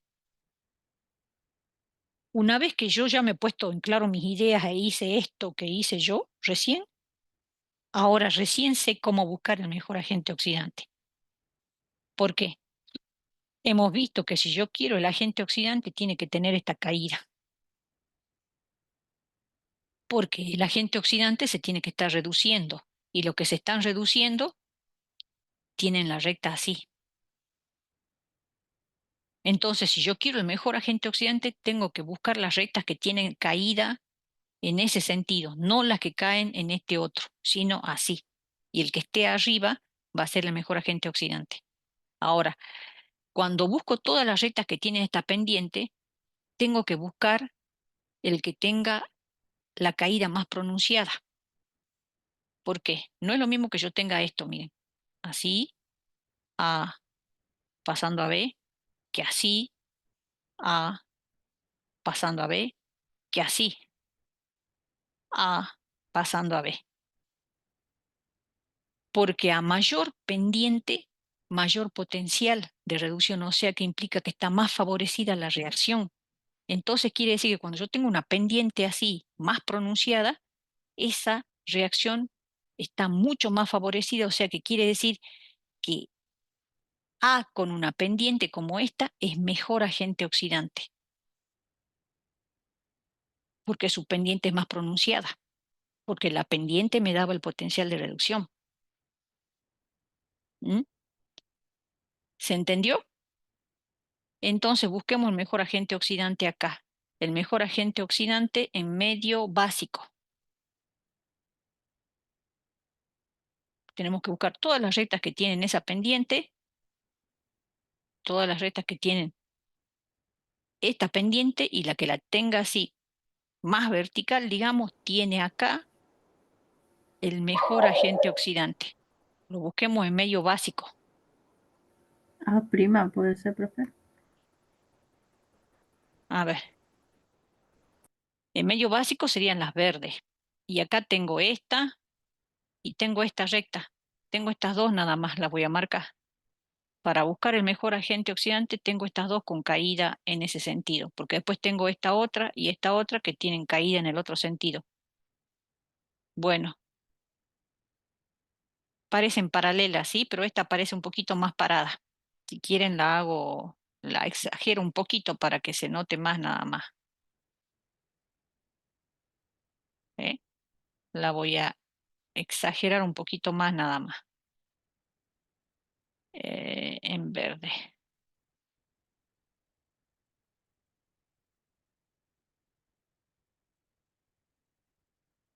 Ahí, para que quede más claro. Ahí está mejor, ¿no? Sí, profe. Bueno, ahí está bien claro que esta recta es más parada que esta. Entonces acá tengo yo a mi mejor agente oxidante. ¿Está claro? Entonces sería A'. Ahora, en medio ácido, mi mejor agente oxidante. Tengo que mirar las rectas rojas, la que tiene la pendiente también en el mismo sentido, así más parada. Y tengo esta que es más acostada. Y esta es más parada. B'. Sería B. entonces B'. ¿Está? ¿Se entendió? Bueno, lo mismo, por B analogía ahora. normal sería, profe, disculpe. ¿Ah? A, B B normal, normal sería. no es Sí. B', ¿sí? Es esta, ¿no? Sí, es que se confunde por esta rayita de acá. Este es B', ¿sí? B normal. Bien. Vamos ahora a mejor agente reductor. Agente reductor. Ahora tengo que ver las rectas con pendiente positiva o negativa. Para mejor agente reductor.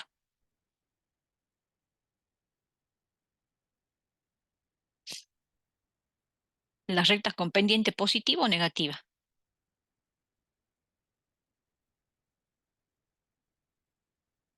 Positiva sería. Positiva, bien. Estas que tienen esta inclinación, estas son rectas con pendiente negativa. Estas son con pendiente negativa. Pendiente positiva es cuando va hacia allá. O sea, estas son pendiente positiva. Bueno, vamos a mejor agente reductor en medio básico. Acá vale lo mismo, ¿eh? Cuanto más parada la recta, o sea, mayor pendiente, mejor agente reductor. ¿Y quién? El que está arriba es, porque él es el que se está transformando en el que está abajo. Medio básico sería la curva en C. verde. ¿Qué rectas tengo que mirar? Las de E' a D' y C' a B'. Sería esta Sí. y esta, ¿no? La estoy Ujú. pintando en amarillo. Quiero el mejor agente reductor. C'. C'. ¿Están todos de acuerdo? Sí, Sí, profe. Sí. Vamos a medio ácido. Mejor agente reductor. Medio ácido sería en rojo. Remarco las que tengo que comparar. Sería esta y esta.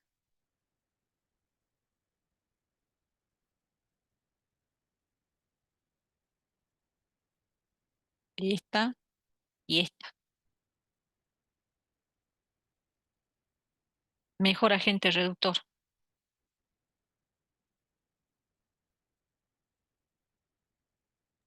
B sería. De nuevo sería B. B. B.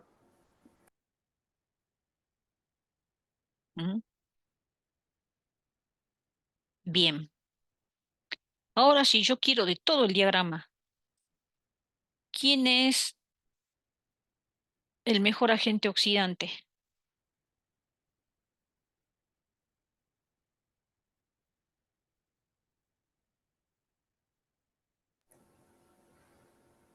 A'. A'. ¿Sí? O sea, yo estoy comparando medio ácido y medio básico, todo ya. Entonces yo tengo que decir es A' y tengo que señalar el medio.